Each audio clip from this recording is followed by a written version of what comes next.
Muy buenas tardes a todas las personas que nos acompañan en esta actividad. En nombre de la Alianza por una Vida Digna, les doy la más cordial bienvenida a nuestro foro del día de hoy. La Alianza por una Vida Digna es un espacio colectivo de reflexión crítica sobre temas de relevancia nacional e internacional. La severa situación humanitaria que se vive desde hace meses en Gaza convoca a renovados esfuerzos de análisis que permitan comprender sus diversas aristas y que abran espacios de expresión y acción que procuren detener esta tragedia. Uno de los ámbitos que invita al análisis crítico en este tema se relaciona con el papel que han desempeñado, desempeñan y podrían o deberían desempeñar las organizaciones internacionales. Al concluir la Segunda Guerra Mundial, con su espectro de horrores y devastación, un sector de la comunidad internacional creó la Organización de las Naciones Unidas. Precisamente en el capítulo 1 de la Carta de las Naciones Unidas se establece que uno de los propósitos de esta organización es, y abro comillas, mantener la paz y la seguridad internacionales y con tal fin tomar medidas colectivas eficaces para prevenir y eliminar amenazas a la paz y para suprimir actos de agresión u otros quebrantamientos de la paz y lograr por medios pacíficos y de conformidad con los principios de la justicia y del derecho internacional el ajuste o arreglo de controversias o situaciones internacionales susceptibles de conducir a quebrantamientos de la paz. Fin de la cita. Cabe preguntarse por qué este loable propósito no se ha hecho realidad en muchas ocasiones, incluyendo la funesta coyuntura de crisis humanitaria por la que atraviesa Gaza. ¿Qué iniciativas se han desarrollado en los diversos ámbitos de las Naciones Unidas y sus jurisdicciones en esta coyuntura y qué resultados han tenido?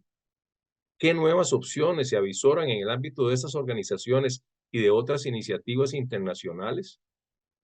Precisamente para reflexionar sobre esta problemática, la Alianza por una Vida Digna ha organizado este foro, el cual hemos titulado ¿Cuál ha sido el papel de las organizaciones internacionales ante la tragedia humanitaria en Gaza?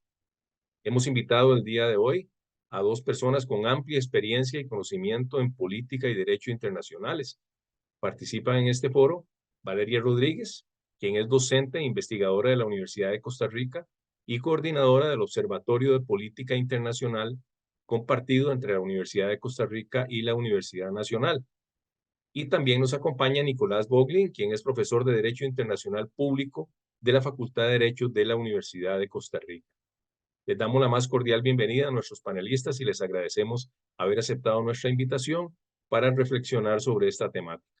También agradecemos a la compañera Hazel Garro por el apoyo logístico en este foro. Luego de las presentaciones, abriremos un espacio para preguntas y comentarios por parte de quienes siguen la actividad a través del Facebook Live de Surcos. Les invitamos a que vayan anotando sus preguntas y comentarios, los cuales retomaremos al final de las presentaciones de nuestros panelistas. Saludamos a todas las personas que nos acompañan en esta actividad y les invitamos a compartir sus preguntas y comentarios. Sin más preámbulo, le doy la palabra a Valeria Rodríguez para que haga su presentación. Adelante, Valeria, y muchas gracias. Muchas gracias, José María, por la introducción y la presentación. Gracias también a Hazel, que nos apoya en este espacio. Y buenas tardes al profesor Nicolás Boglin, que también nos acompaña por acá y quien en unos minutos podremos escuchar. Gracias también a la Alianza por una Vida Digna por habilitar este espacio y sobre todo por habilitarlo en un día como hoy, el Día de la Nakba. Hoy se conmemoran los 76 años del inicio de un proceso de desposesión contra la población palestina que inicia con la expulsión de alrededor de 800.000 personas palestinas de su territorio y que pues no ha cesado desde entonces. La Nakba continúa todos los días. A propósito de esta materia, voy a permitirme compartir una presentación de PowerPoint y yo quisiera enfocar el nombre de mi presentación en el rol de las Naciones Unidas frente a la catástrofe humanitaria en Gaza. Sobre todo porque en muchas ocasiones escuchamos discursos de, es que las Naciones Unidas no hacen nada, las Naciones Unidas no sirven para nada o no responden adecuadamente, pero entonces justamente esta presentación va a desgranar todos estos argumentos y a entender o que nos permitamos entender cuál ha sido el papel de esta organización internacional. Que pues escojo en este caso el rol de las Naciones Unidas por ser la Organización Universal que cubre a todos los países de la Tierra y que posiblemente tiene la mayor incidencia sobre esta situación y esta crisis humanitaria. Ok, bueno, entonces vamos a analizar en primer lugar o a contextualizar que las Naciones Unidas son una organización realmente muy compleja, con distintos organismos, con distintas funciones, competencias, con participaciones de estados de alguna manera reducidas y otros estados con una mayor capacidad plena, capacidad de votación o digamos, su situación en ciertos órganos dentro de la organización, pero en general me quisiera enfocar en el papel de estos 5 órganos o agencias de las Naciones Unidas que tienen un papel muy importante sobre la situación en Gaza. En primer lugar, el papel del Consejo de Seguridad de las Naciones Unidas. En línea con lo que José María venía diciendo, la Organización de las Naciones Unidas tiene un papel de protección de la paz y la seguridad internacionales. Y ese papel exclusivamente o esa competencia se le delega al Consejo de Seguridad de las Naciones Unidas. Este es un órgano del que participan 5 miembros permanentes y 10 miembros no permanentes. Y estos 5 miembros permanentes además tienen un derecho de veto, un poder de veto dentro de estas votaciones, lo que hace muy significativo el análisis de las votaciones en el Consejo de Seguridad. Es decir, si se propone una resolución con la que no se encuentran de acuerdo estos 5 miembros, ellos pueden votarla en contra y pues esa resolución no va a pasar dentro del espacio, no va a ser aprobada. Y este Consejo de Seguridad de las Naciones Unidas, vamos a ver más adelante, también se ha referido recientemente a la situación en Gaza. Han habido distintas reuniones del Consejo de Seguridad para atender este tema y varias resoluciones sobre la materia. Luego se encuentra la Asamblea General de las Naciones Unidas. La Asamblea General de las Naciones Unidas es este órgano más representativo de toda la comunidad internacional. Recordemos que, como lo acabo de mencionar, del Consejo de Seguridad solo participan 15 miembros, pero en ese lugar de la Asamblea General participan los 193 miembros plenos de las Naciones Unidas. Y ahorita vamos a poner atención a este detalle de miembro pleno de las Naciones Unidas. Por otro lado, un tema muy importante y a propósito del Día de la Nakba, es necesario entender que este proceso histórico en donde hay una expulsión de la población palestina de, como lo decía, alrededor de 700 o 800 mil personas en el año 1948 que fueron expulsadas de su territorio debido a el temor y a las anécdotas que se daban en ese contexto sobre matanzas, como la matanza de Deir Yassin, que asesinó a más de 300 personas, en donde se violaron los cuerpos de mujeres y niñas.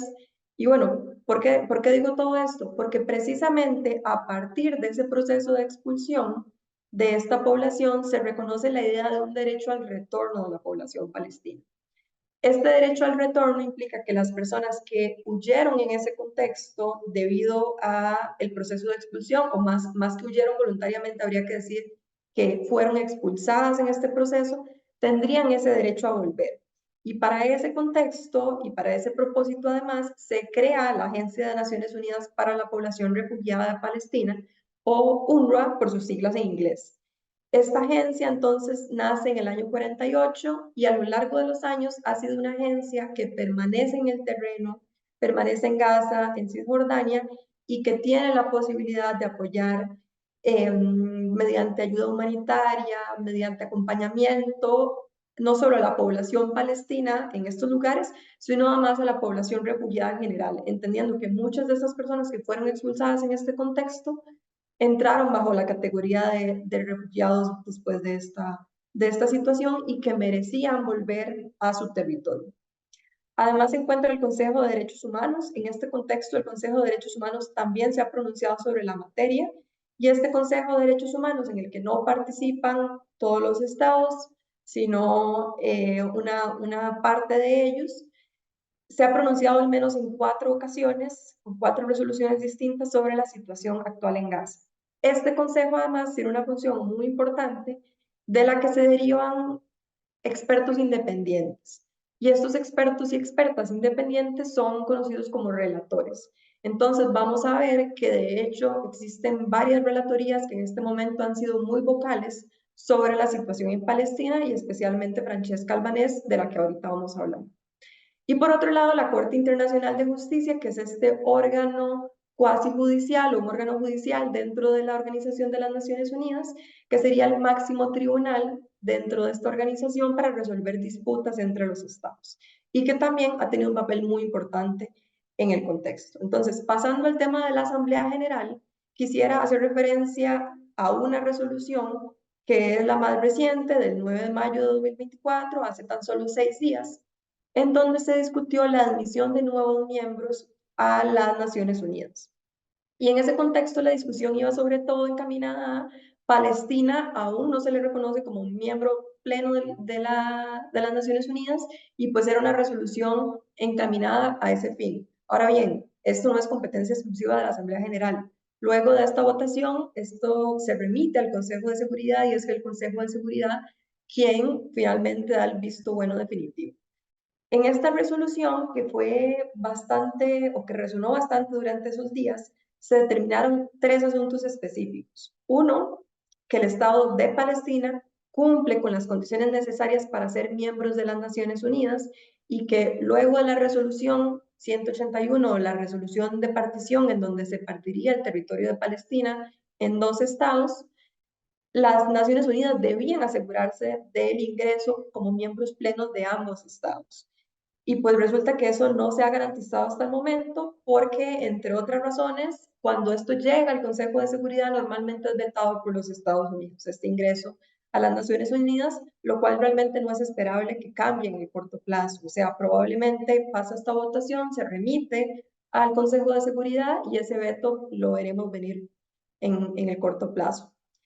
En segundo lugar, recomienda que el Consejo de Seguridad reconsidere favorablemente el asunto, porque como lo decía, el Consejo de Seguridad ha vetado ese ingreso por medio del voto de Estados Unidos a las Naciones Unidas de Palestina. Y en tercer lugar, y aquí me quisiera quedar un momento, porque creo que esto no fue tan sonado, pero realmente es una resolución histórica aprobada por 146 estados que más allá de todos estos requisitos adicionales que llegan al Consejo de Seguridad, sí aprueba algo que es fundamental. Y esta resolución lo que decide es que con carácter excepcional y sin sentar un precedente, es decir, esto no se va a utilizar para que otros estados utilicen esta resolución como precedente y puedan utilizarla para sus propios fines, se decidió aprobar las modalidades que figuran en un anexo para la participación del Estado de Palestina en sus periodos de sesiones y sus trabajos y en las conferencias internacionales celebradas bajo su auspicio. ¿Qué implica esto? A partir de esta resolución contiene un anexo que dice que, uno, Palestina puede participar y ordenarse alfabéticamente, colocarse alfabéticamente en cualquier discusión dentro de las Naciones Unidas de ahora en adelante. Esto pasaba en ciertas agencias de las Naciones Unidas, como por ejemplo la UNESCO o la Asamblea General de las Naciones Unidas para el Medio Ambiente, donde en el Estado de Palestina participa. Pero pues eso no es extensivo a todas las agencias de Naciones Unidas, sino que esas han aceptado la admisión de Palestina como Estado. Bueno, a partir de esta resolución, sí se le admite esa participación dentro del proceso. También Palestina tiene la posibilidad de nombrar personas como representantes ante, no sé, digamos, para candidaturas ante comisiones, no ante los órganos de Naciones Unidas, eso sí, para presidir discusiones, puede además proponer enmiendas, puede además hablar a nombre de grupos de estados en el marco de negociaciones internacionales, todas estas prerrogativas que no tenía antes y que realmente son relevantes a efectos de esta discusión. Eso sí, Palestina no tendrá la posibilidad, dado que no ha sido aprobado por el Consejo de Seguridad, de votar, ya sea a favor o en contra de los asuntos que se sometan a consideración, pero sí tiene una voz muy importante que se le va a garantizar a partir de esta resolución.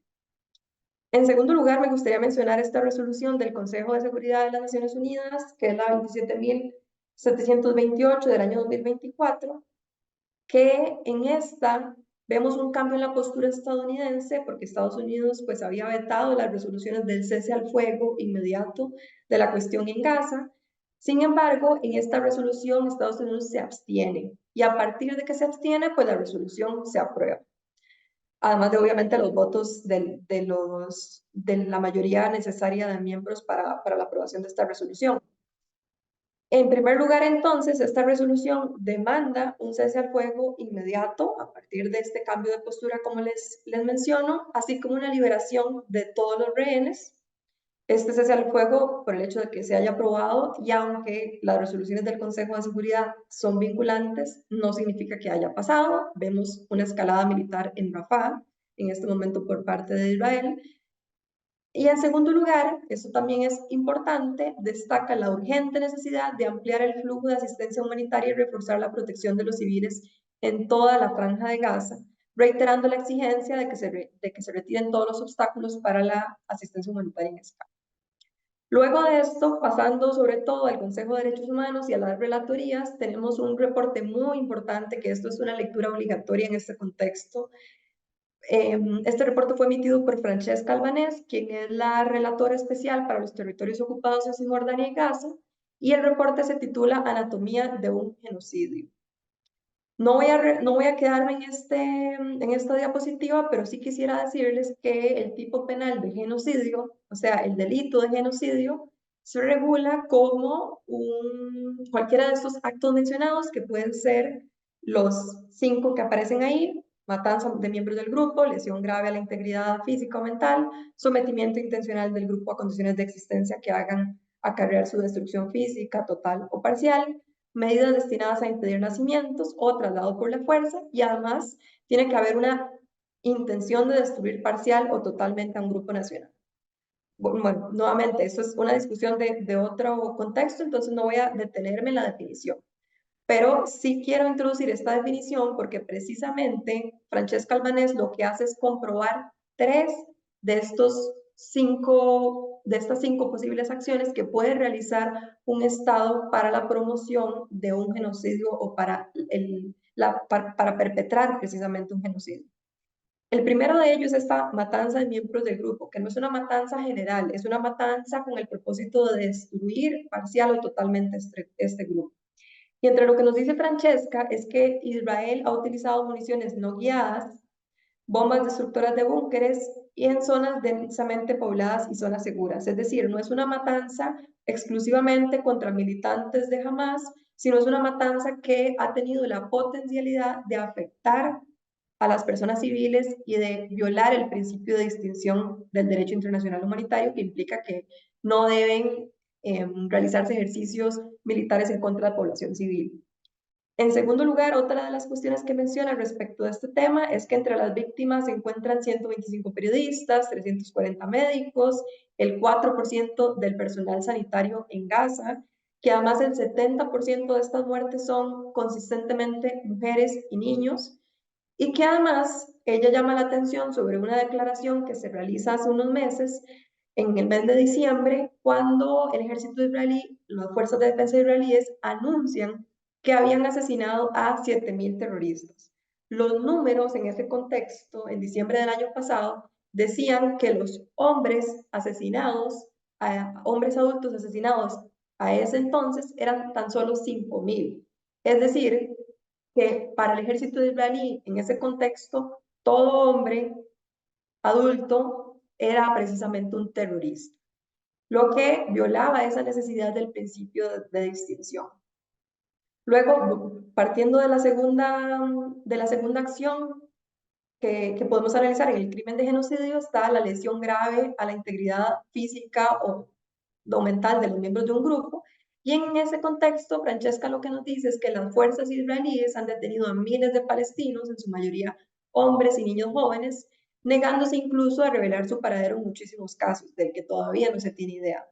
Además, dice que el bloqueo de Israel ha dado lugar a procedimientos sanitarios peligrosos, como hemos visto, amputaciones sin anestesia, incluso en niños, incluso cesáreas sin anestesia, mujeres embarazadas que tienen que dar a luz en un contexto en donde no hay medicamentos para garantizar que eso ocurra en forma segura.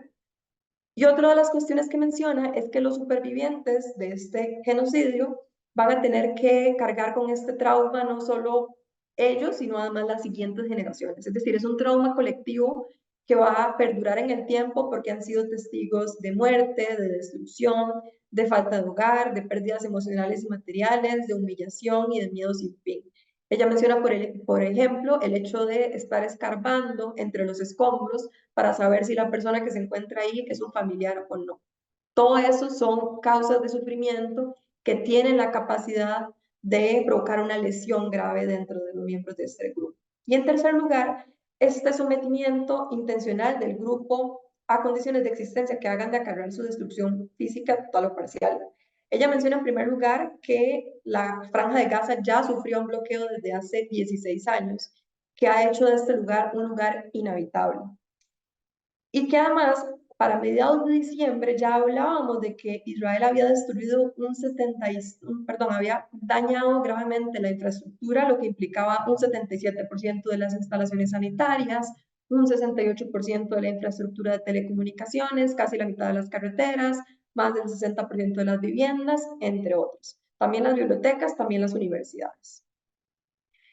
Uno de los grandes aportes de este informe es que para Francesca, y según el sustento que ella aporta, Israel ha distorsionado intencionalmente conceptos del derecho internacional humanitario, o sea, conceptos que buscan precisamente prevenir que las hostilidades violen este principio de distinción y que afecten a personas dentro de las categorías protegidas por este derecho, subvirtiendo de este modo sus funciones protectoras, en un intento de legitimar la violencia genocida contra el pueblo palestino.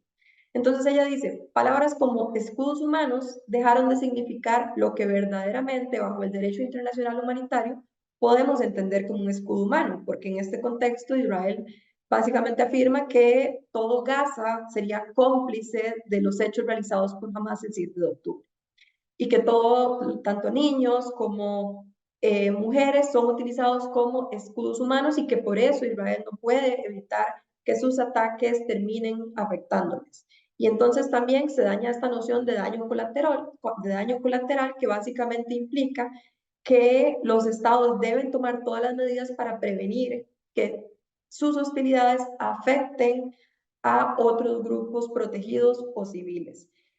Este daño colateral, pues pareciera entonces que se extienda a toda la franja de Gaza y que cada bombardeo es un daño colateral. Cada muerte, cada 35.000 muertos o más son daños colaterales.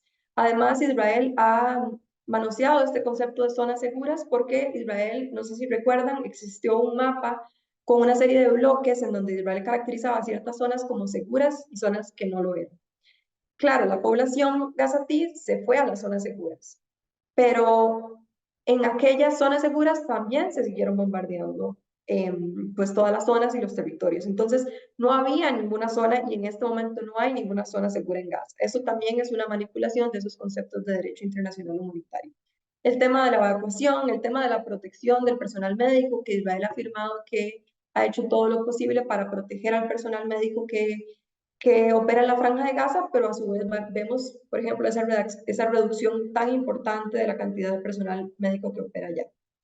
Entonces, básicamente Francesca nos dice, entre sus hallazgos principales, que Israel, al castigar la indigeneidad de los palestinos y su rechazo a la colonización, los ha interpretado a todos los gazatíes como una amenaza a su seguridad. Y esa amenaza a su seguridad justifica el uso de medidas que violan el derecho internacional humanitario, pero que aún así utilizan estos conceptos pues para minimizar o para invisibilizar esas violaciones. Además, menciona que Israel ha transformado Gaza en un mundo sin civiles y utiliza un símil que dice que pareciera que en Israel, perdón, en Gaza, ser terrorista se transmite como por ingestión, o sea, realmente ahí las personas terminan todos siendo terroristas porque de alguna manera son cómplices de Hamas. Ese es el discurso que se realiza. Y además que Israel parece presentarse a sí mismo como llevando a cabo un genocidio proporcional. Es decir, en proporción a las afectaciones sufridas, estaría realizando un genocidio que por supuesto no hay proporción dentro de los genocidios.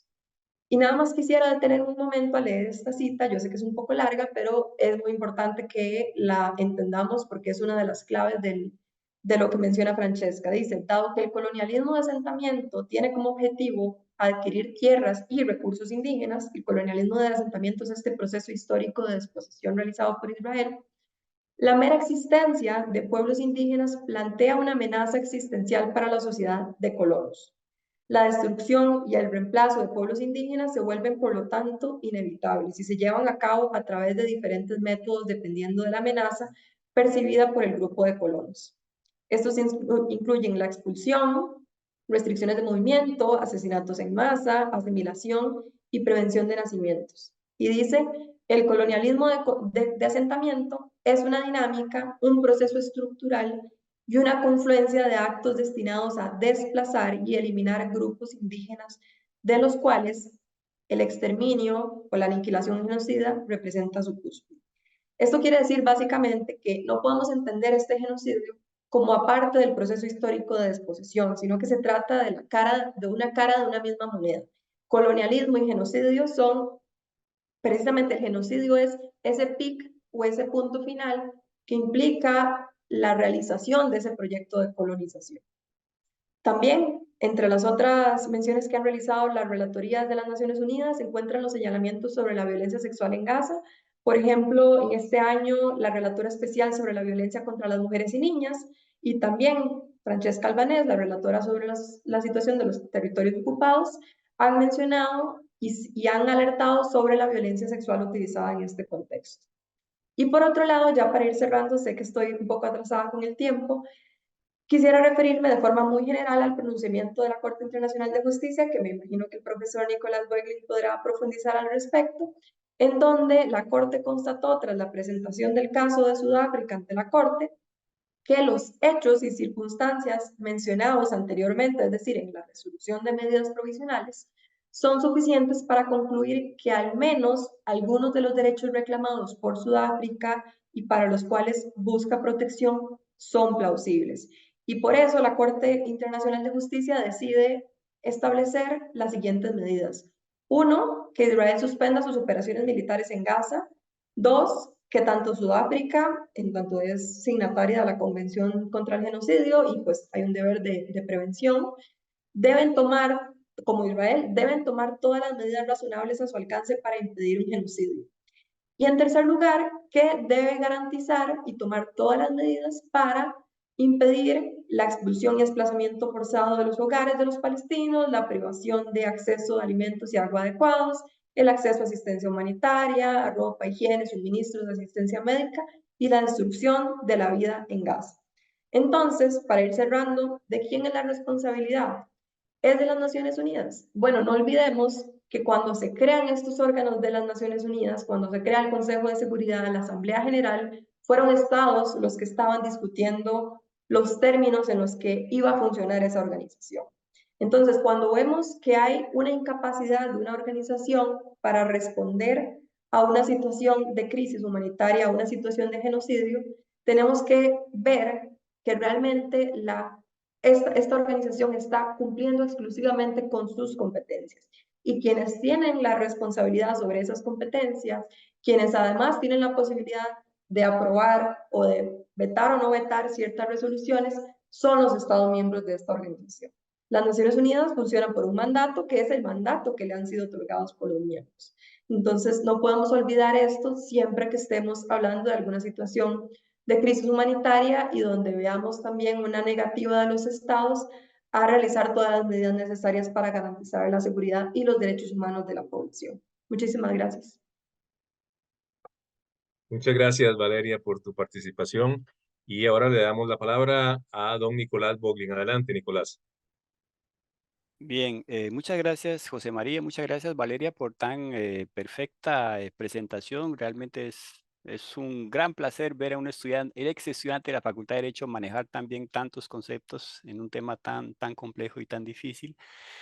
Y quisiera también agradecer a la Alianza por una vida digna, recordarnos que pues tuvimos un foro similar para el 30 de noviembre, que era 24 horas después de celebrarse el Día Internacional de los Derechos del Pueblo Palestino allá en el 2023, donde incluso yo lo reescuché ahora en la tarde, lo que decía Valeria, lo que advertía Wajih Sasa y lo que de alguna manera yo perfilaba como una reacción totalmente desproporcional, pues se verificó. Y ni más ni menos que un mes después del foro que tuvimos aquí en la Alianza para una Vida Digna, pues Sudáfrica presentó una demanda contra Israel y el 26 de enero, como acaba de recordarlo Valeria, pues la Corte le dio razón en gran parte a, a Sudáfrica en la medida en que lo que se ve es una acción punitiva contra una población civil en violación flagrante a los principios más básicos del derecho internacional humanitario que interesa la Convención contra el genocidio. Entonces me llama mucho la atención. No estoy muy seguro que hoy en Costa Rica haya habido muchos actos para conmemorar la Nakba, que es en árabe el significado es tragedia o catástrofe, que es ese gran desplazamiento que inicia ya en los años 46, 48 de grandes cantidades de poblaciones palestinas. Sé que en estos momentos en la UCR hay un acto en la Escuela de Arquitectura de poetas costarricenses, pero realmente me llama mucho la atención y me sorprende gratamente que la Alianza para una Vida Digna tenga esa, pues esa sensibilidad para marcar esos días que son importantes para todos los que creemos que Palestina merece, pues, lo que se merecen todos los pueblos del mundo, tener un Estado, poder desarrollar su población, tener instituciones que cultiven o que hagan ver la cultura y la riqueza de la cultura palestina como, pues, como cualquier Estado en el mundo. Entonces, yo me voy a enfocar un poquito a algunos temas que son un poquito más técnicos que tienen que ver con jurisdicciones. Las jurisdicciones internacionales, pues en estos momentos hay dos. Una que ya se ha pronunciado dos veces, que es la Corte Internacional de Justicia, no, perdón, tres veces. Se ha pronunciado en dos ocasiones con relación a la solicitud de medidas urgentes que ha pedido Sudáfrica contra Israel, una primera ordenanza el 26 de enero del 2024, una segunda ordenanza allá el 29 de marzo del 2024. Por cierto, como Israel no está cambiando su forma de actuar, pues el 10 de mayo Sudáfrica presentó una cuarta solicitud a ver si por fin la Corte le ordena a Israel pues un cese al fuego en la medida en que está demostrando al mundo, está demostrando a todos los estados que exportan armas hacia Israel que no sabe usarlas, porque son armas destinadas para ciertos usos y jamás pensadas para ser largadas sobre zonas altamente pobladas con personas refugiadas que están huyendo de otras zonas. Entonces realmente, pues a partir de mañana tendremos audiencias orales. Fíjense que la solicitud de medidas provisionales la presentó Sudáfrica el pasado 10 de mayo y mañana seremos el 16 de mayo. Creo que en la historia de la Corte Internacional de Justicia nunca hubo un plazo tan corto entre una solicitud de medidas y una convocatoria a audiencia. Entonces mañana tendremos los alegatos de Sudáfrica, el día después tendremos pues lo que Israel, y que ya sabemos que nos va a presentar, pero pues tiene derecho a defenderse y posiblemente la otra semana tengamos una pues nueva decisión de la Corte Internacional de Justicia exigiendo a Israel pues dejar de estar cometiendo esa verdadera barbarie y masacre a cielo abierto en directo. No sé si algunos de nuestros oyentes han tenido la curiosidad de ver en TikTok soldados israelíes filmándose cuando bombardean un hospital, una mezquita, cuando destruyen una escuela, poniéndose ropa de mujer o jugando con los juguetes de los niños que bombardearon. Realmente es muy triste ver el mejor ejército del mundo, con las mejores armas, con el acceso a la mejor tecnología existente en materia militar, prestarse para semejante espectáculo que hace que pues muchos crean le hayan perdido mucha fe y mucha credibilidad al ejército israelí. y a ese señor que vemos todos los días anunciándonos muchas cosas, que es el vocero del ejército israelí, que él mismo uno ve en la mirada que no se cree mucho lo que está diciendo, pero pues es parte de su trabajo. Entonces, lo que a mí sí me llama la atención es que aquí en Costa Rica, pues en la UCR tengamos un campamento, pero yo no he visto que en las otras universidades haya campamentos, movilizaciones, foros como este. En la UCR sí ya hemos tenido varios foros sobre el tema, pero ¿qué es lo que está pasando con las demás universidades públicas? Y por qué no extender la misma preocupación con relación a las universidades privadas. ¿Cuáles son las cosas que vemos todos los días ocurriendo en Gaza que sí interpelan a los estudiantes, profesores, investigadores de la UCR y que pareciera que en las otras universidades pues pueden ser perfectamente aceptadas o por lo menos que no dan pie para absolutamente ninguna manifestación de repudio? Vimos hace poco el rector de la Universidad de Costa Rica haciendo ver que recibe invitaciones de la señora embajadora de Israel y que las va a rechazar hasta tanto Israel no cumpla con lo que le está ordenando la Corte Internacional de Justicia.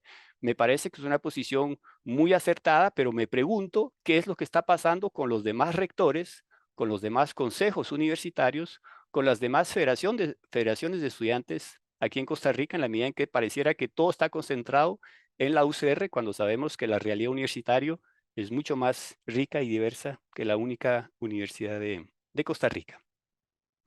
Entonces, la Corte Internacional de Justicia es un tribunal que únicamente funciona cuando un Estado presenta una demanda contra otro Estado. No hay cómo evitar ese monopolio exclusivo que tienen los estados del jus standi ante la Corte Internacional de Justicia.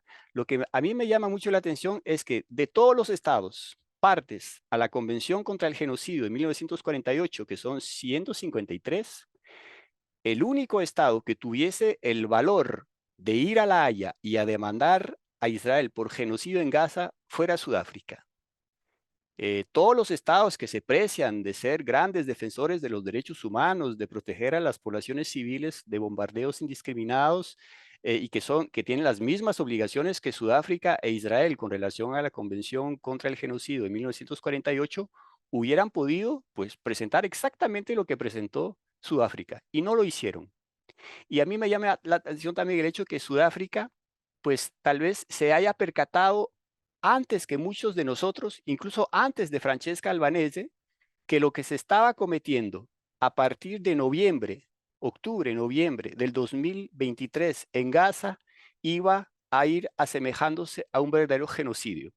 Pareciera que la sociedad sudafricana tiene personas que tienen muy claro que cuando se establece un apartheid institucionalizado, que es la realidad que existe en Israel. Yo sé que muchas personas de la comunidad judía, muchos israelíes, no quieren que se les diga que en Israel existe el apartheid. Bueno, pues cuando un Estado establece un sistema legal en el cual hay ciudadanos de primera categoría y ciudadanos de segunda categoría, es una discriminación que perfectamente se puede denominar apartheid.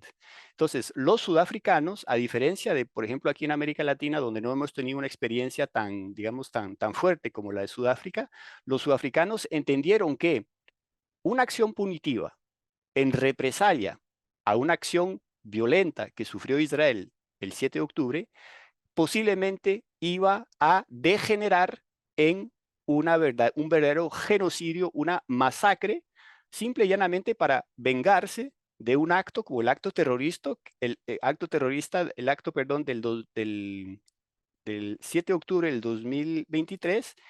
Y eso pues me llama mucho la atención que los demás estados no hayan tenido esa visión que tuvo Sudáfrica. Entonces tenemos ese primer caso, Sudáfrica contra Israel por genocidio.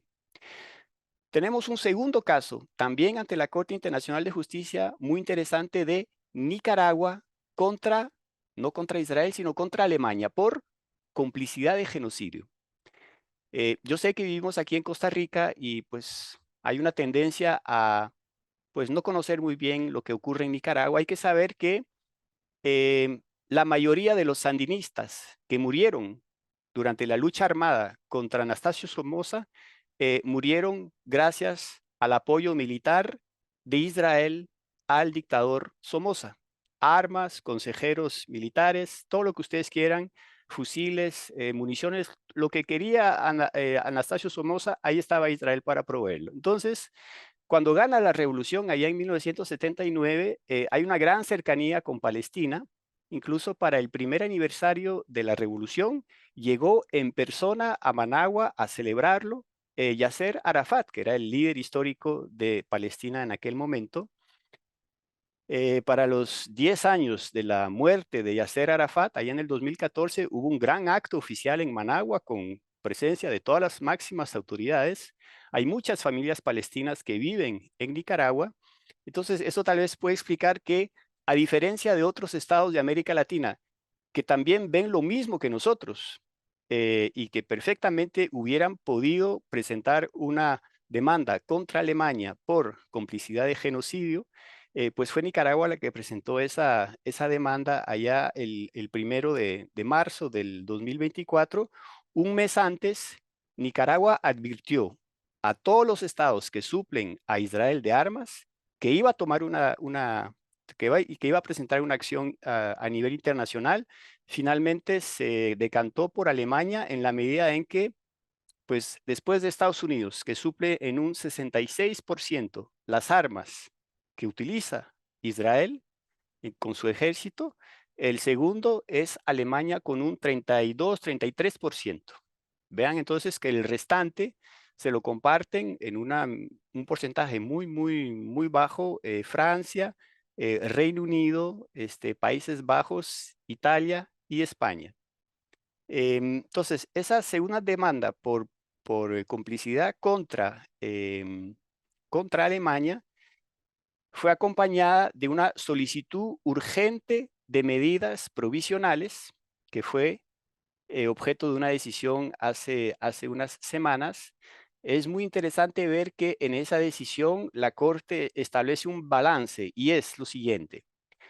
Rechaza la petición de Nicaragua diciendo que pues ya hay 2 órdenes de carácter urgente ordenadas a Israel en el caso de la demanda de Sudáfrica contra Israel, pero rechaza también, y eso la prensa no lo tituló en ningún momento, rechaza también la demanda, la demanda que hizo Alemania pidiéndole a la Corte archivar el caso. No. Hay muchos titulares que salieron diciendo demanda de Nicaragua es rechazada. Es totalmente falaz. Me da mucha pena con las salas de reacción que dejan que esos titulares salgan así nomás, con lo cual creo que hay una verdadera intención de pues hacernos creer que Alemania ahora está tranquila. No, la demanda sigue perfectamente viva. Lo único que se le rechazó a Nicaragua es esa solicitud urgente de medidas cautelares que pedían que se cesara cualquier exportación de armas hacia Israel. Entonces, tenemos esas 2 demandas, repito, Sudáfrica contra Israel, con ya posiblemente en los próximos meses o semanas una tercera decisión, y una demanda de Nicaragua contra Alemania por complicidad de genocidio. Quienes nos escuchan que tienen familiares en Alemania o que han vivido en Alemania saben lo que puede significar para un alemán promedio ver pues su país llevado a la Corte Internacional de Justicia por complicidad de genocidio en Gaza. Alemania, a diferencia de muchos estados en el mundo, es posiblemente el estado que ha ido más allá en lo que es lidiar con el pasado, aprender a las generaciones nuevas lo que ocurrió para evitar que se vuelva a repetir, pero evidentemente que es una sociedad que vive con ese trauma y es pensar que gran parte de los alemanes son responsables del Holocausto. Entonces, eso en cuanto a la Corte Internacional de Justicia. Repito, Sudáfrica y Nicaragua. ¿Y por qué los demás estados no actúan y no hacen exactamente lo mismo? Bueno, ahí habría que preguntarse cuán consistentes son algunos estados que nos dan lecciones de derechos humanos, de derecho internacional humanitario, teniendo la posibilidad, porque repito, la Convención para la Prevención del Genocidio tiene a 153 estados partes.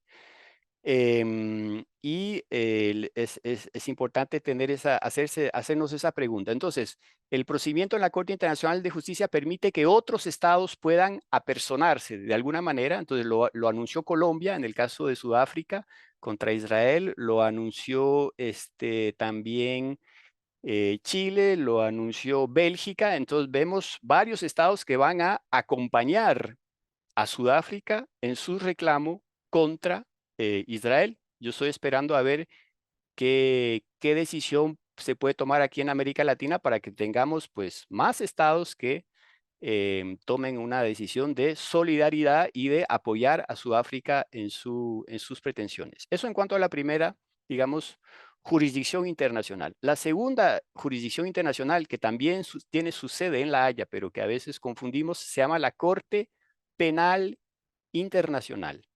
Ahí hay que hacer una pequeña precisión del inicio. La Corte Penal Internacional no juzga a estados, juzga a individuos que en el ejercicio de sus funciones cometieron actos que interesan la justicia penal internacional, a saber, el crimen de genocidio, el crimen de lesa humanidad y el crimen de guerra. Y todo eso está perfectamente tipificado en el Estatuto de Roma de 1998. Invito a quienes nos están oyendo a revisarse el Estatuto de Roma. Las definiciones están en los artículos 6, 7 y 8, y se van a percatar que al leer esos artículos, de pronto les llega a la memoria muchas imágenes, muchas situaciones que estamos viendo desde la tarde-noche del 7 de octubre, desplazamiento masivo, destrucción de infraestructura pública, destrucción de posibilidades para que el grupo pueda procrearse, destruyendo su capacidad hospitalaria, destruyendo todas las condiciones que requiere una mujer para dar luz, destrucción de un banco de embriones que tenía un hospital muy importante allá en Gaza. En fin, es realmente pavoroso el ver que prácticamente muchos de los párrafos de esos 3 artículos del Estatuto de Roma son una realidad casi diaria, lo que claramente nos indica que Israel tiene efectivamente la intención de exterminar y destruir toda forma de vida en Gaza, porque si uno destruye un grupo terrorista o un grupo armado radical es una cosa, pero si destruye hospitales, mezquitas, universidades, escuelas, bancos donde están embriones conservados, congelados, evidentemente que hay una intención que no se puede expresar oficialmente porque ningún Estado que comete un genocidio lo va a anunciar públicamente, pero claramente el informe de Francesca Albanese es demoledor en la medida en que demuestra cómo a través del juego de palabras, a través del juego de las figuras que existen en el derecho internacional humanitario, Israel intenta hacer creer que está llevando una guerra limpia en Gaza cuando es todo lo contrario. Lo que hay detrás de la operación militar en Gaza en estos momentos es, repito, destruir toda infraestructura pública que no permita que la vida pueda volver una vez calladas las armas. Acabamos de cumplir 7 meses desde que inició esa operación militar en Gaza. En 7 meses, los objetivos oficiales presentados por Israel como objetivos militares no se han cumplido. Quiero decir con eso que los rehenes están todavía escondidos en alguna parte con sus custodios.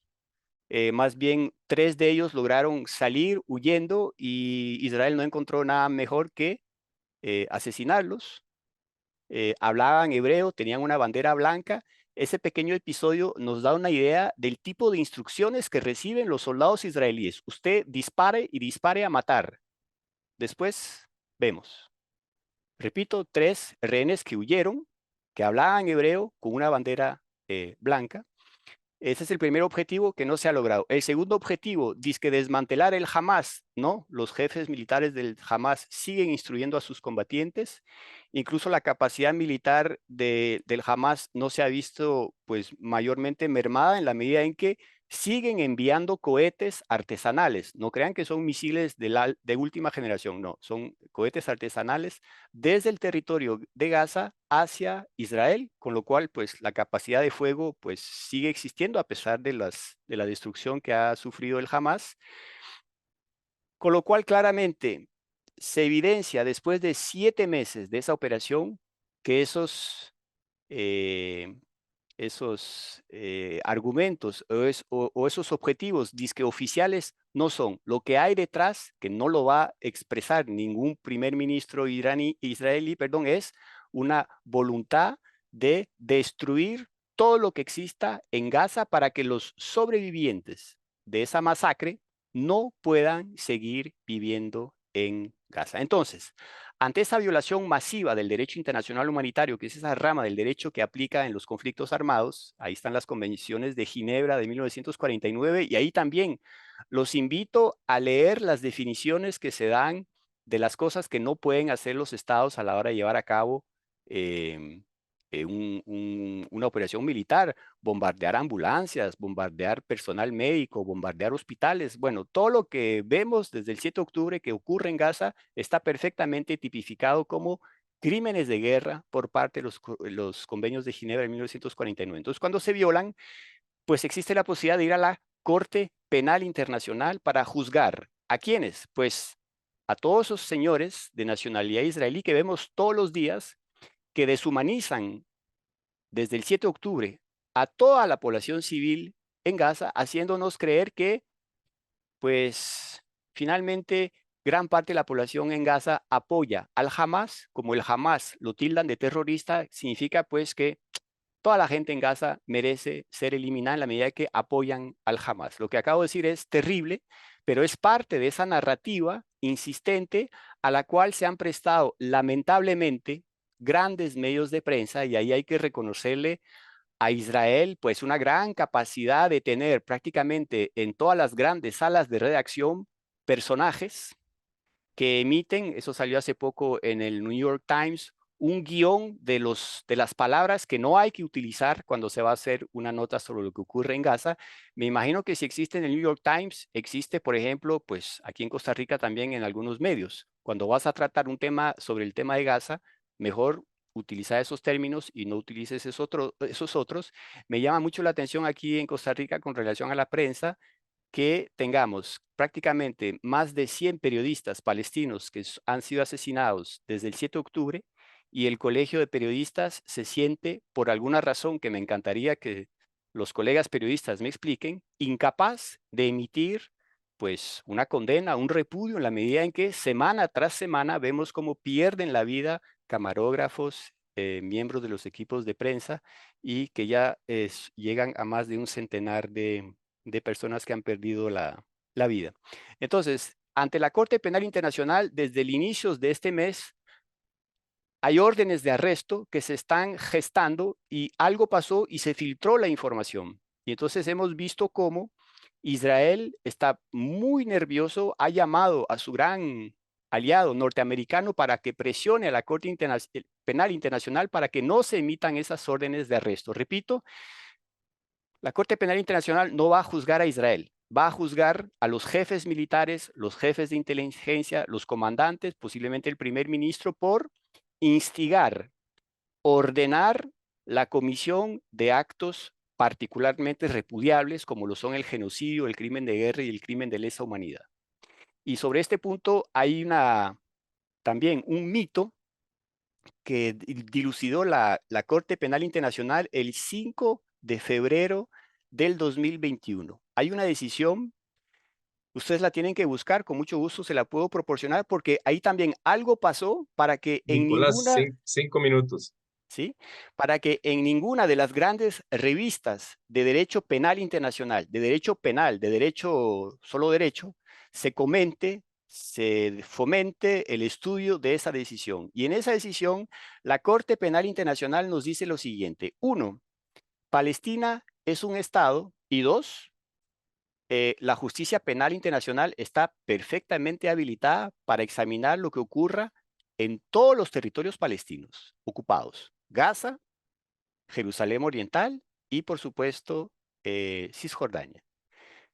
esa decisión pocamente comentada, pocamente divulgada, por alguna razón que me encantaría conocer, rompe un mito con el cual usualmente los israelíes nos hacían creer lo siguiente, y es, vea, Nicolás, Palestina no es un estado y como Israel no ha ratificado el Estatuto de Roma, estamos tranquilos. Bueno, pues desde el 5 de febrero del 2021, la Corte Penal Internacional aclaró el punto, repito, Palestina es un estado y Israel, perdón, y es perfectamente competente para examinar todo lo que ocurre en los territorios palestinos, con lo cual es muy posible que en los próximos días tengamos órdenes de arresto que empiecen a ser divulgados, o a veces también esas órdenes de arresto no son divulgadas. Lo que va a pasar es que esos jefes militares, esa clase política, y gran parte de la clase política es responsable en Israel de lo que está ocurriendo, sobre todo la parte derecha y extremista, posiblemente van a tener que revisar 2 veces cuando salen a vacacionar, en la medida en que en el momento en que sean apresados en un aeropuerto o en cualquier capital del mundo de un estado que es parte del Estatuto de Roma, que son 124 estados, pues serán inmediatamente enviados a La Haya para ser juzgados. Entonces yo quisiera terminar con un poquito de esperanza, y es que en estos momentos Israel, con su actitud, con el desafío con el cual subestima los instrumentos del derecho internacional público, está yendo a un muro. ¿Y ese muro qué significa? Ver prácticamente a todo su gabinete con órdenes de arresto de la Corte Penal Internacional por crímenes de guerra, crímenes de genocidio, un ejército, repito, el mejor dotado del mundo, con el mejor presupuesto, que ha perdido toda credibilidad a nivel de militares. Y en cuanto a la sociedad, ya me ha llegado la situación siguiente: una persona israelí que tiene 1, 2 o 3 pasaportes y que prefiere que no se sepa que tiene un pasaporte israelí. Vean hasta dónde nos está llevando esa locura de un presidente como el presidente Netanyahu, que en estos momentos sabe que en el momento en que termine esta guerra, él está perdido políticamente, es decir, va a tener que responder por muchos cargos que lo esperan en los tribunales y en las comisiones de investigación, porque el 7 de octubre es imposible que no haya habido advertencias por parte del mismo aparato estatal israelí con relación a lo que se preparaba, con lo cual muchos pensamos que hubo un cálculo político, y es: vamos a aprovechar de que nos hagan un ataque para pues hacer una acción masiva, punitiva, y deshacernos de una vez por todos de lo que ocurre en Gaza. Entonces realmente es muy triste lo que espera a Israel, y yo quisiera pues saludar a los sudafricanos, a los nicaragüenses, y ojalá que esas acciones ante los tribunales internacionales, los mexicanos y los chilenos, pero también, que se me olvidó, que activaron la Corte Penal Internacional con una solicitud de remisión urgente, con lo cual pues vemos a todo el mundo, todos los estados del mundo, ver la manera de frenar esa barbarie en pleno siglo XXI, utilizando ¿qué? Pues los mecanismos que existen en derecho internacional público. Y pues tal vez con eso termino, y con mucho gusto luego podemos aclarar algunas dudas o preguntas que nos quieran hacer. Muchas gracias. Muchas gracias, Nicolás. Muchas gracias, Valeria, por sus intervenciones. Por el momento no tenemos comentarios y preguntas en el chat del Facebook Live de Surcos. Instamos a las personas que nos están siguiendo a presentar sus comentarios y preguntas. Yo quería aprovechar para preguntarles a nuestros panelistas eh, con respecto a cuál ha sido la evolución de la posición del gobierno de Costa Rica en esta crisis. ¿Ha habido fluctuaciones? ¿Ha habido una posición consistente? ¿Cuál ha sido esa posición?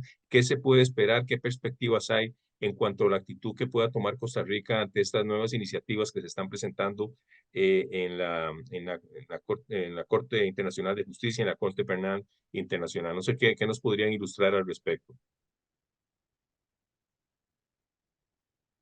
Tal vez primero Valeria. Ok.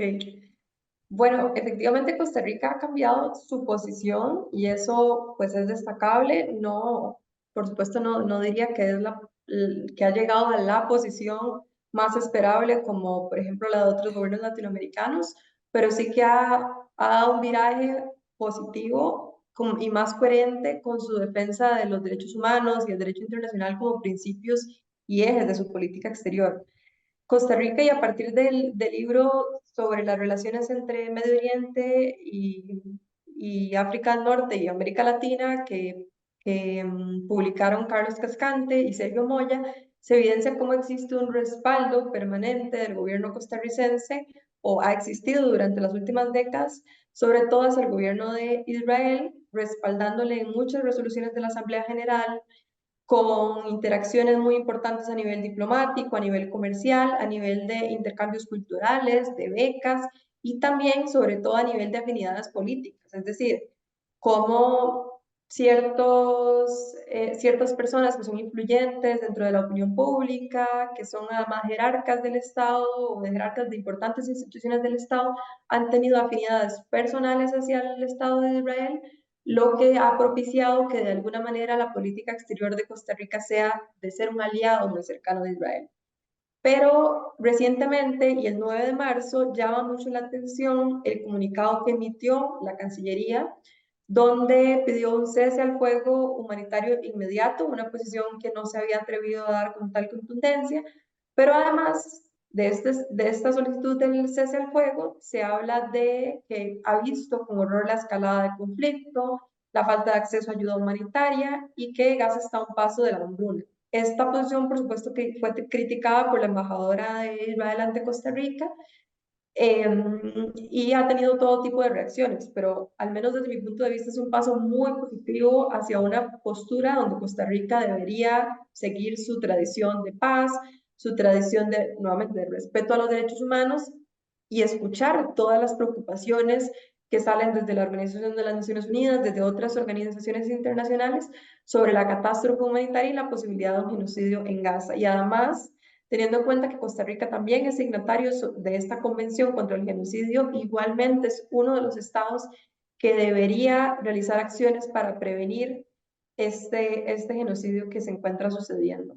Entonces, ese ha sido sobre todo el cambio o el viraje, pero además de este comunicado, se encuentra esta resolución que les comentaba de la participación del Estado de Israel o la inclusión del Estado de, perdón, la inclusión del Estado de Palestina como Estado miembro pleno de la Organización de las Naciones Unidas, en donde Costa Rica votaría a favor, algo que pues en otras ocasiones probablemente se habría abstenido o incluso votado en contra. Entonces sí, hay un viraje muy importante de parte del gobierno de Costa Rica en este tema, que creo que debe ser explicado por la catástrofe humanitaria en la que nos encontramos, porque pues se mantienen los vínculos bilaterales, se mantiene la cooperación tecnológica, la cooperación en ciberseguridad, que es muy importante, pero sí es un paso un poco de distanciamiento hacia la cercanía que siempre ha mantenido con el Estado de Israel. Sí hemos visto hace unas semanas Colombia romper relaciones diplomáticas. Anteriormente lo había hecho Belice en noviembre y Bolivia el 31 de octubre había roto relaciones diplomáticas con Israel. Hemos visto también a Honduras, Chile, llamar a consulta a sus embajadores, que es esa manera un poco diplomática que a veces no entendemos muy bien, pero que es una forma de hacer ver el profundo repudio que causa la acción de un Estado. Al día de hoy yo no he visto mayores acciones de este tipo por parte de Costa Rica y me recuerdo que allá en diciembre del 2022, cuando la Asamblea General de Naciones Unidas vota una resolución solicitando a la Corte Internacional de Justicia una opinión consultiva sobre la colonización ilegal en territorio israelí para saber cuál es su relación con una anexión de facto, que es prohibida por el derecho internacional, pues vimos a dos estados en América Latina votando en contra de esa resolución, Guatemala y Costa Rica. Y luego vimos allá el 5 de abril en el Consejo de Derechos Humanos una resolución, es la resolución usual que se vota en el Consejo de Derechos Humanos todos los años, donde se añadió un párrafo exigiendo un embargo de armas a Israel. Y Costa Rica se abstuvo. Y ustedes saben que cuando uno vota a favor, vota en contra o se abstiene, existe la posibilidad para el delegado de explicar el voto. ¿Por qué nos abstuvimos? Bueno, esa explicación nunca se dio en Ginebra, con lo cual, pues, muchos nos quedamos con la idea de que algo extraño está pasando para que en diciembre del 2022 se vote en contra estando, repito, totalmente aislados en América Latina, solamente Guatemala lo hizo, y luego en el Consejo de Derechos Humanos, ahí el 5 de abril. Yo tengo entendido que en estos momentos Costa Rica está negociando un tratado de libre comercio con Israel. Y me imagino que así como están en negociaciones con ese tratado, hay muchos otros proyectos encaminados con Israel. Y me pregunto si el hecho de estar manteniendo relaciones normales de cooperación, de comercio en lo bilateral con Israel en un mes como el mes de mayo del 2024 es lo normal cuando tenemos pues toda la comunidad internacional viendo la manera de frenar el ímpetu destructor de las autoridades israelíes. Entonces podemos hacernos la pregunta siguiente. Si Costa Rica el día de mañana suspendiera las negociaciones que tiene en materia con el Tratado de Libre Comercio con Israel, ¿gana en prestigio o pierde en prestigio?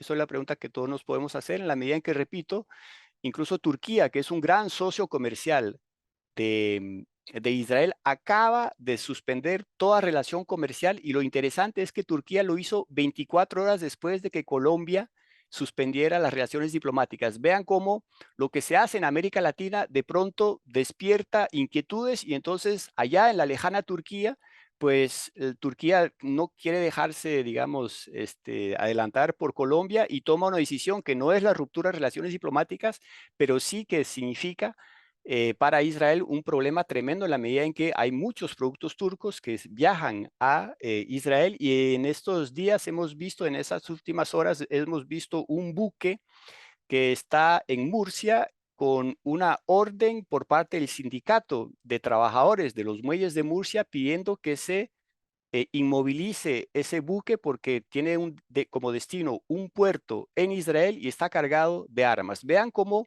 desde todas partes del mundo, desde los sindicatos de los muelles españoles o desde distintos estados en el mundo, se busca pues frenar las vías de alimentación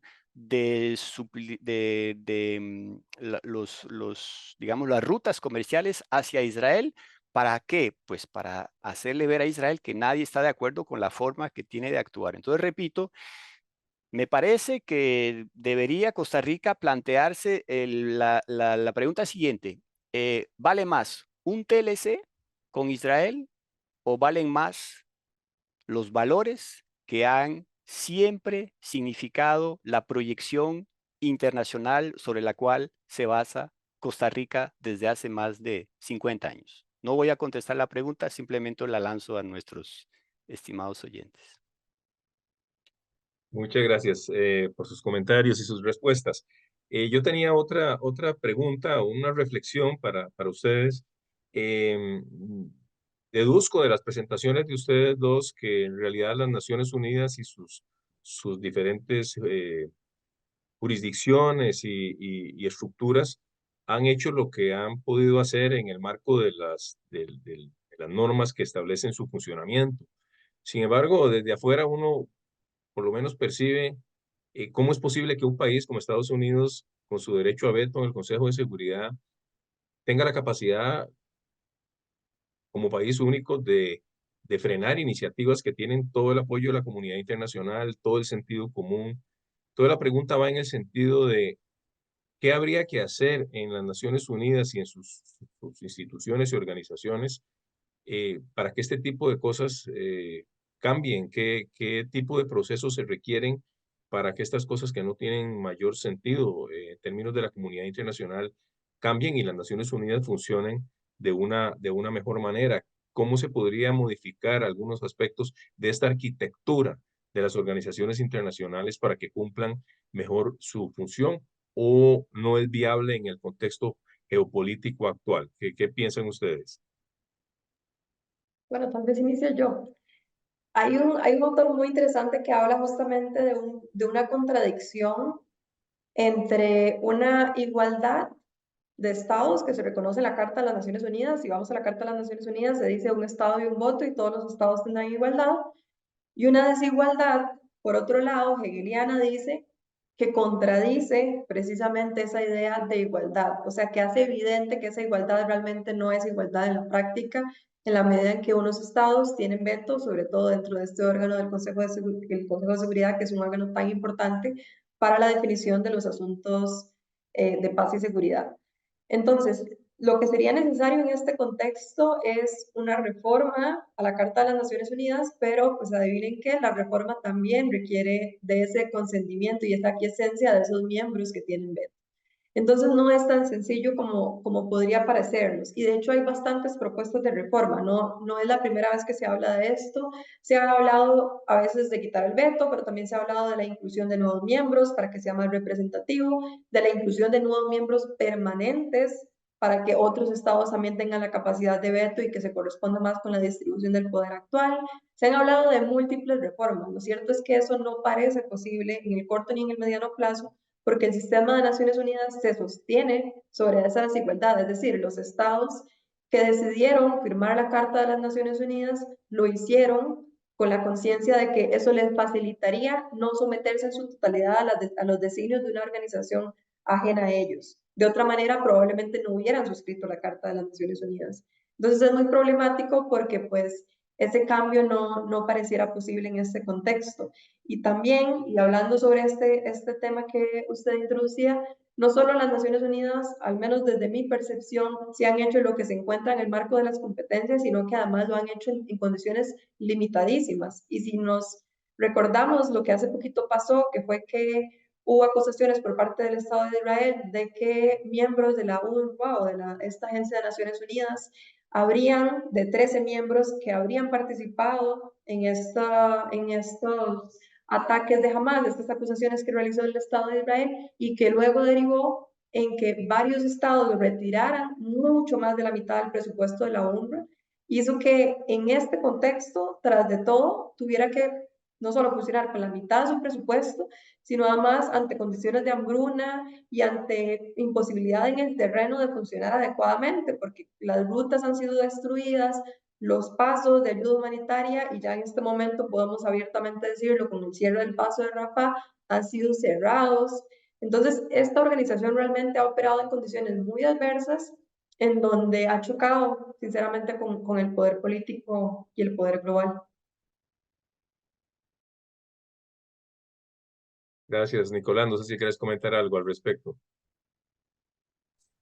Y sobre lo que acaba de decir Valeria, es muy interesante ver la línea de tiempo. ¿En qué momento Israel lanza las acusaciones contra la UNRWA por supuesto complicidad con el Hamas?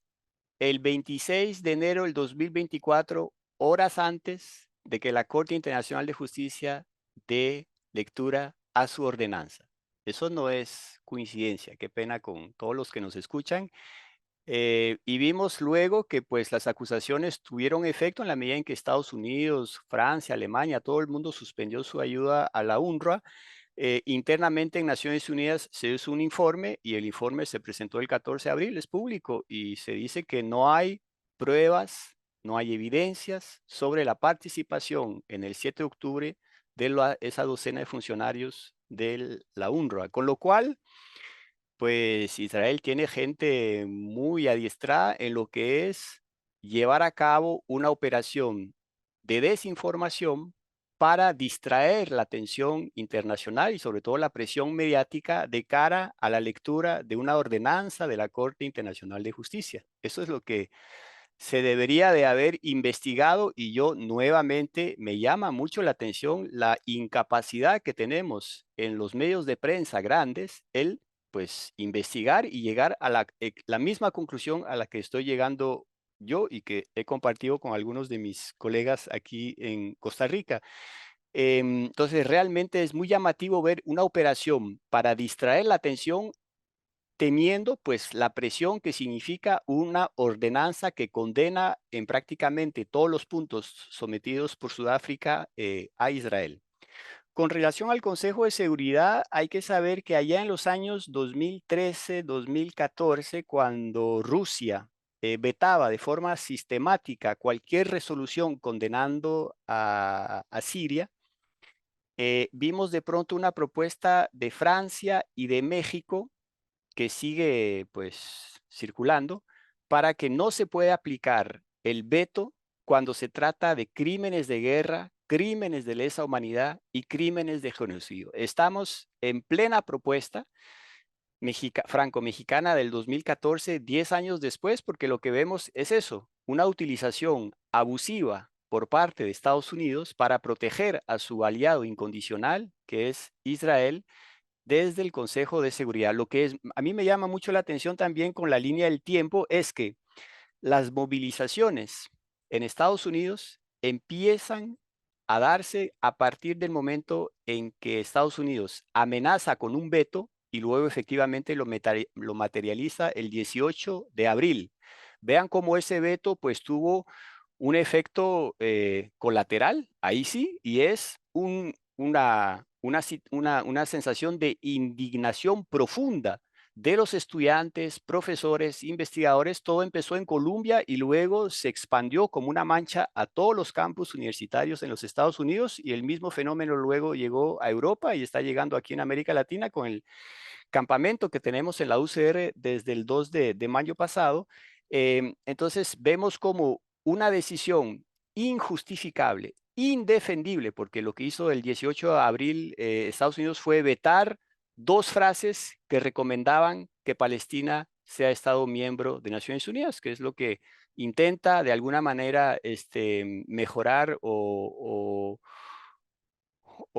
sacar algunas consecuencias esa resolución que se adoptó el pasado 10 de mayo en la Asamblea General de Naciones Unidas, donde, por cierto, Costa Rica votó a favor de nuevos derechos a otorgarle a Palestina como Estado. Y eso es muy importante en la medida en que Costa Rica, cuando reconoce a Palestina, allá en febrero del 2008, establece relaciones de tú a tú con Palestina, y uno podría pensar, bueno, lo hace Costa Rica, es un pequeño país, no va a tener ninguna relevancia a nivel internacional. Pues no, el gesto de Costa Rica, fundamentado en el hecho de que Costa Rica votó a favor del plan de partición, la resolución 181 de 1947, hace que Costa Rica considere que hay una deuda con el pueblo palestino y que hay que dotarlo pues de la personería jurídica para poder existir como pueblo a nivel del derecho internacional público, que sabemos que es una rama del derecho cerrada únicamente a estados y algo que se asemeje mucho a ellos, que son las organizaciones internacionales compuestas por estados. Y es muy interesante ver que justo después, en los años siguientes, toda América Latina entiende el mensaje que lanza Costa Rica. Bueno, yo el 10 de mayo, cuando se adoptó esa resolución, pensé que Costa Rica iba a enviar pues un comunicado regocijándose de la adopción de la abrumadora mayoría que se obtuvo para esos nuevos derechos de Palestina como Estado. Lo hizo Brasil, lo hizo Colombia, lo hizo Chile, lo hizo Bélgica. Nos quedamos esperando un comunicado por parte del Estado que gestó allá en el 2008 el reconocimiento de Palestina como Estado, con lo cual pues yo siento que sí, en la Cancillería hay algo que pasa para que las cosas que se deberían de celebrar a favor de Palestina, pues dan pie para un gran silencio que uno puede considerar que es bastante pesado. Entonces, la estructura que tenemos de Naciones Unidas es la que hay. Posiblemente va a ser imposible cambiarla con relación al derecho al veto de los 5 estados miembros permanentes desde 1945, pero donde sí se puede trabajar es decirles, ustedes no pueden utilizar ese veto cuando se trata de vidas humanas de poblaciones que están siendo bombardeadas diariamente de manera documentada, como lo que está ocurriendo hoy en Israel o como lo que ocurrió allá en los años 2011, 2012, 2013 en Siria, con bombardeos incesantes sobre la población siria en el marco de la guerra civil siria. Yo creo que por ahí es donde podríamos, como estados, como sociedad, impulsar a ver si finalmente los 5 grandes del Consejo de Seguridad aceptan que el derecho al veto se pensó para todo menos para proteger a un Estado que bombardea poblaciones civiles. Yo creo que ellos estarían bastante anuentes, y creo que es por ahí que podemos pensar en algún momento en alguna reforma a la Carta de Naciones Unidas. Muchas gracias. Tenemos dos comentarios elogiosos para nuestra panelista y nuestro panelista, Olga Marta Mena y Jaime Enrique García, que agradecen las exposiciones y las valoran. Yo tenía otro comentario o inquietud, ¿verdad? Estamos presenciando una transición geopolítica. Pareciera que hay un consenso en ese sentido con una disminución de la influencia de los hegemones tradicionales, llámese Estados Unidos, Europa Occidental, y la emergencia de nuevos hegemones, China, etcétera. Se está reforzando todo este tipo de alianzas más relacionadas con países del sur global, como los BRICS y otro tipo de organizaciones, incluso uso de otras monedas en lugar del dólar para intercambios comerciales en diferentes partes del mundo. Esta tendencia, esta transición, llamémoslo, de hegemonías, ¿cómo ven ustedes que se va a traducir en este tipo de organizaciones internacionales o de política internacional o de injerencia sobre asuntos que pasen en diferentes países? ¿Va a tener una traducción en ese ámbito o no se percibe algo por ahí? ¿Qué piensan? Bueno, yo pienso que es una excelente pregunta y también un excelente planteamiento, porque en efecto hace ya rato vemos la caída de un sistema liberal internacional basado en esos valores de derechos humanos, de defensa del liberalismo, en el que se empiezan a ver las contradicciones. O sea, no es que la gente no crea en los derechos humanos, es que no se cree que las personas que preserven los derechos humanos o los estados a cargo de preservarlos son los que siempre se han reconocido como democracias liberales. Y es entonces en donde empiezan a aparecer atractivas otras opciones que no necesariamente representan esa misma idea y que tal vez pueden traer otros beneficios económicos, comerciales, algunos intercambios que no necesariamente se derivan de las otras interacciones. Y aquí me refiero sobre todo a los BRICS, a China, a Rusia, que tienen otros mecanismos de cooperación y de acercamiento con actores del sur global, como por ejemplo mediante la donación de infraestructura, la cooperación sur-sur o una cooperación que en teoría reproduce menos desigualdades y que no compromete la constitución de los estados, es decir, no compromete la forma en si un estado es libre o si un estado es más respetuoso de los derechos humanos, y eso además le beneficia a muchas élites en el sur global. Entonces, yo sí creo que este contexto es uno de los grandes impactos que tiene ese sistema liberal, porque es donde se empieza a desgranar y a evidenciarse todas esas contradicciones, lo que podría eventualmente ver el surgimiento de nuevas alianzas. Yo sí no veo que haya una participación tan importante de estas naciones emergentes dentro del genocidio. O sea, participaciones no me refiero como a la vinculación directa, sino a no son tan vocales al referirse a esta materia, porque realmente son estados que están dispuestos a cooperar con todo tipo de estados sin importar precisamente esa defensa de los derechos humanos o del derecho internacional. Entonces, son estados más autonomistas, que respetan más una noción de autodeterminación de los pueblos y que todavía, al menos, no se les ve tan dispuestos a intervenir. Entonces, yo veo la transición más en el ámbito de las ideas, pero no necesariamente en las actuaciones que se deriven de ellas, o sea, en la orientación ideológica del sistema internacional, pero no necesariamente se va a traducir en una intervención directa de Rusia o de China, sino que el sistema de alguna manera sigue equilibrado porque estos países tienen su atención en en otras latitudes donde no necesariamente se involucra Palestina. Gracias. No sé, Nicolás, si tienes alguna opinión sobre este tema. Sí, digamos que yo creo que en estos momentos Estados Unidos, Canadá y Europa están en una encrucijada, en la medida en que actualmente la reserva moral está en los campus universitarios, en la medida en que han sido un bloque de estados que han sido incapaces de tomar acciones ante Israel cuando fueron muy céleres, muy rápidos para tomar todas las acciones que prevé el derecho internacional público cuando se invade el territorio de un otro estado, que fue el caso de la invasión de Rusia a Ucrania allá el 24 de febrero del 2022. O sea, todo el aparato legal que se aplica a Rusia lo pueden perfectamente aplicar a Israel. Entonces, ahí sí se está creando pues una idea que es muy peligrosa y es un doble rasero. el derecho internacional aplica para muchos, pero hay algunos a los cuales no aplica. No, eso es insostenible.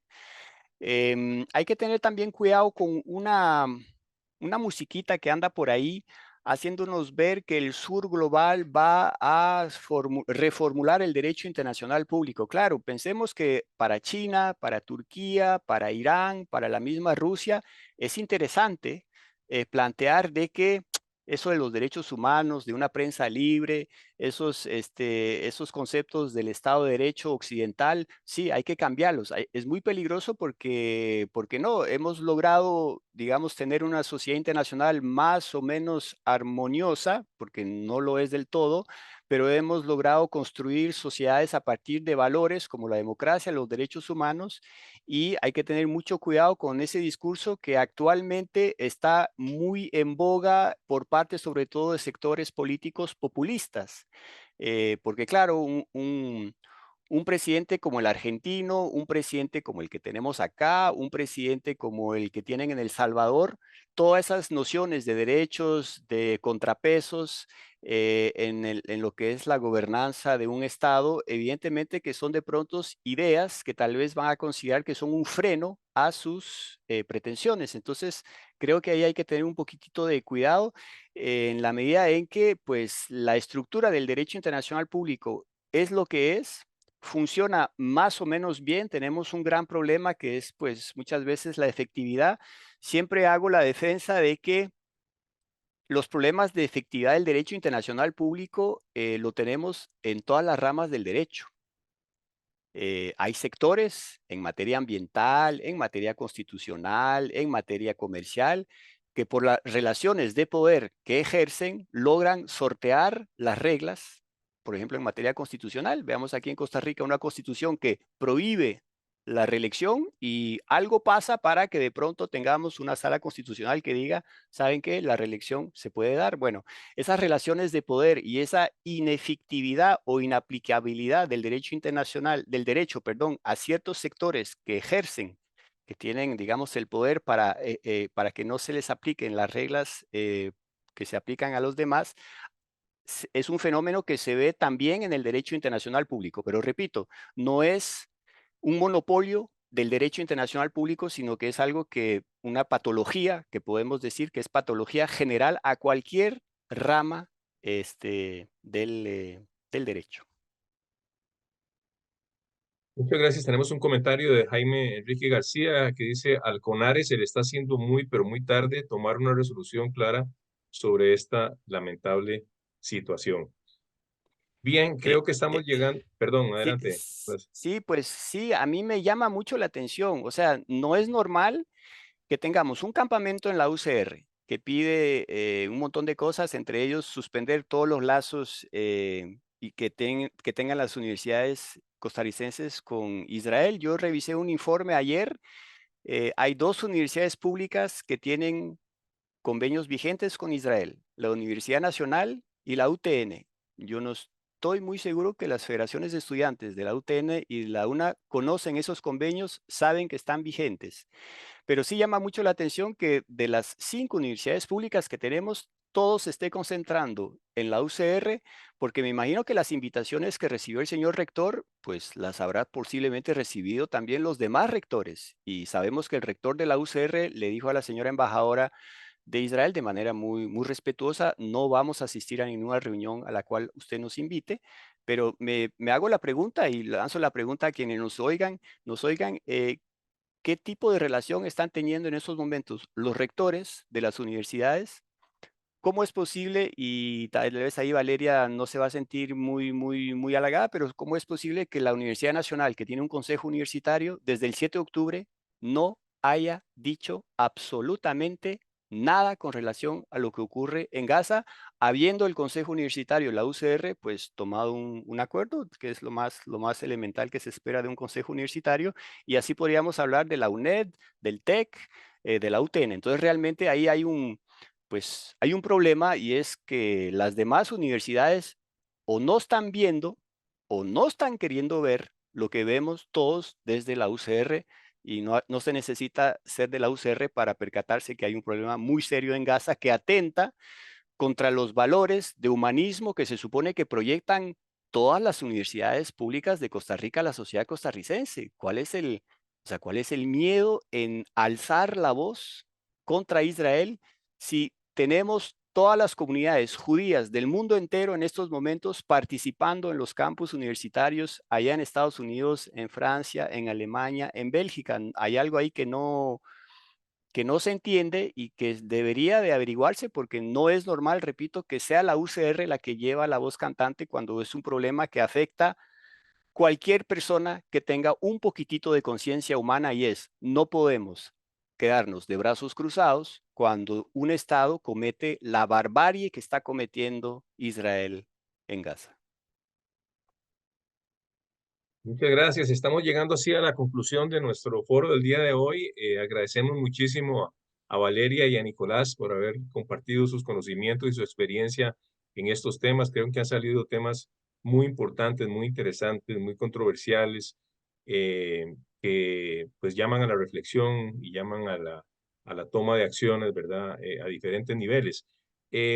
Como parte de la Alianza por una Vida Digna, nosotros promovemos mucho el concepto de democracia participativa, promovemos mucho la importancia de la organización de base en la sociedad a nivel comunitario, institucional, de grupos sociales, defensores de derechos humanos de diverso tipo, este, digamos que esta energía que hay en la base de la sociedad, que se siente, que se vive todos los días, sea una energía que logre transformaciones en nuestra vida para que tengamos precisamente una vida más digna que buena falta nos hace en Costa Rica y en la región. Entonces, como reflexión última, yo colocaría que parte de ese ejercicio de democracia participativa y de incidencia de los sectores de base muy diversos de nuestra sociedad en la política pública incluya la incidencia en la política exterior de nuestro país. Es decir, que los grupos que se organicen, se movilicen, reflexionen, debatan sobre este tipo de temas, este y otros temas de política internacional, que de alguna manera ese ejercicio de democracia participativa llegue y tenga una incidencia a nivel de Asamblea Legislativa, a nivel de gobiernos locales, a nivel de Poder Ejecutivo, de Ministerio de Relaciones Exteriores, para que el país a nivel internacional pues mantenga, fortalezca los valores humanistas, democráticos y solidarios que han caracterizado la tradición en política internacional de Costa Rica. Entonces, dejo esa reflexión de parte de la Alianza por una Vida Digna y nuevamente les agradecemos muchísimo a Valeria y a Nicolás su participación y muchísimas gracias a todas las personas que han seguido este foro. Les informamos que los foros de la Alianza por una Vida Digna, los videos de estos foros quedan en el canal de YouTube de la Alianza por una Vida Digna para que las personas que no los pudieron ver los puedan seguir, para que se compartan en grupos, incluso en aulas universitarias o de colegios y que, pues, que sirvan de reflexión sobre todos los temas que tratamos en estos foros. Así que muchísimas gracias y que tengan todos y todos muy buenas noches.